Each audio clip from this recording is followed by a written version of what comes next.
If you concentrate solely on your career, you can get a long way in your career. And I would say that that's a strategy that a minority of men preferentially do. That's all they do. They work like 70, 80 hours a week. They go flat out on their career. They're staking everything on the small probability of exceptional status in a narrow domain.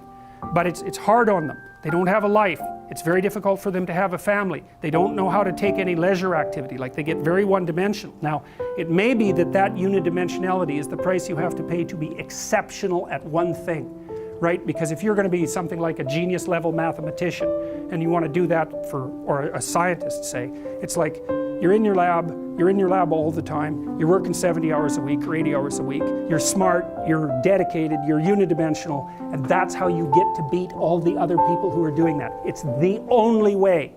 But the problem is you don't get a life. Now, if you love being a scientist and you have that kind of focus of mind, well, first of all, you're a rare person, and second, you're going to pay for it. But fine, more power to you. But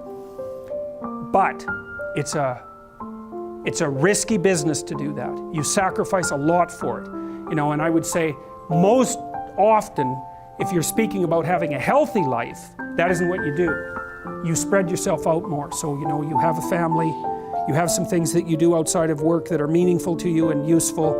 You have a network of friends. Well, those 3 things alone, or 4 things alone, are plenty to keep you well oriented. And then if one of those things collapses, you know, everything doesn't go.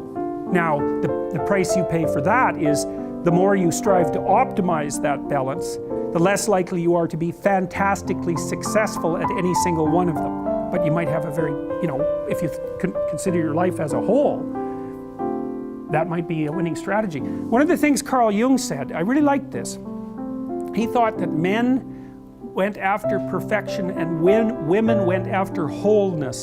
So they're different value, they're different, there's something different at the top of the value hierarchy. So perfection would be stake it all on one thing and look for radical success. Not that all men do that, because they don't, but we're talking about extremes, at least with regards to the men that do that. The wholeness idea is more like, well, I want one thing in my life to be 150%, or I want 5 things in my life to be 80%. Well, there's a lot more richness in a life where you have 5 things operating at 80%, but you're not operating at any of them at 150%. So, and I really believe this because I've watched men and women go through their careers now for a long period of time, and one of the things there's lots of things that produce this, but one of the things that I've noticed is that mostly women in their 30s bail out of unidimensional careers. They won't do them. They won't put in the 80 hours a week that they would have to put in order to dominate that particular area. And it isn't, the reason that they won't do it is because they decide it's not worth it. And no wonder, because why would that be worth it? You have to ask yourself that. It's like, well, you want to be an outstanding scientist. It's like, okay, really, that's what you want, because that means that's what you do. Because you're competing with other people, you know, they're smart, they're hardworking, and if you want to be at the top, you have to be smarter and work harder than any of them. And working hard means working long hours. I mean, it also means working diligently, but in the final analysis, it's also an additive issue. If I'm smart and hardworking and I can crank out for 70 hours a week, and you do it for 30, it's like, in 2 years, I'm so far ahead of you, you will never, ever catch up.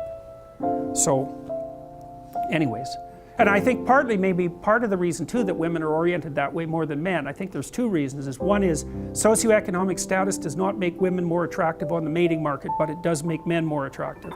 And the second is women's time frame is compressed, right? Because guys can always say, well, I'll have kids later. And they can say that till they're like 80.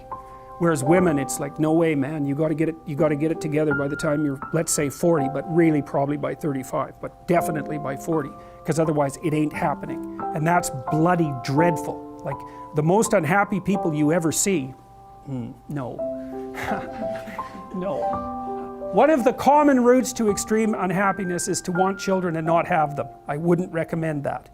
You know, you see couples who are in their 30s. 1 couple in 3 over the age of 30 has fertility problems. That's defined as inability to conceive after 1 year of trying.